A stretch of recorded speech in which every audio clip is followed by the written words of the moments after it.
Jacques et le haricot magique. Jacques vivait avec sa mère dans une petite maison au bord d'un village tranquille. Ils étaient pauvres, mais les rires remplissaient toujours leur humble demeure.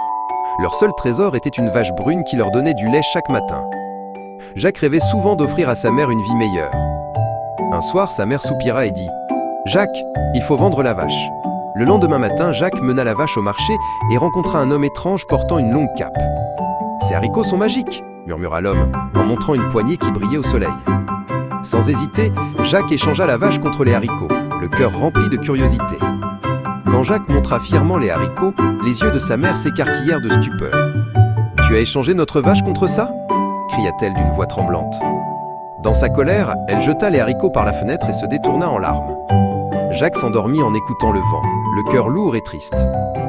À l'aube, une étrange lumière verte emplit la chambre. Dehors, une tige géante montait jusqu'aux nuages.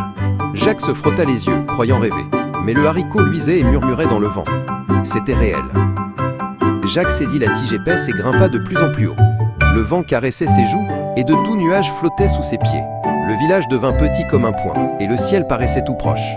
À travers la brume et la lumière, Jacques entra dans un autre monde. Au-delà des nuages flottait un palais d'or étincelant. Ses hautes tours brillaient, entourées de rubans de brume. Jacques posa le pied sur les nuages, le cœur battant de crainte et d'émerveillement. Tout devant lui semblait un rêve devenu réalité. Dans le palais, Jacques se cacha derrière une grande chaise. Soudain, une voix comme le tonnerre retentit dans les couloirs. « Je sens l'odeur d'un humain !» rugit le géant, faisant trembler le sol.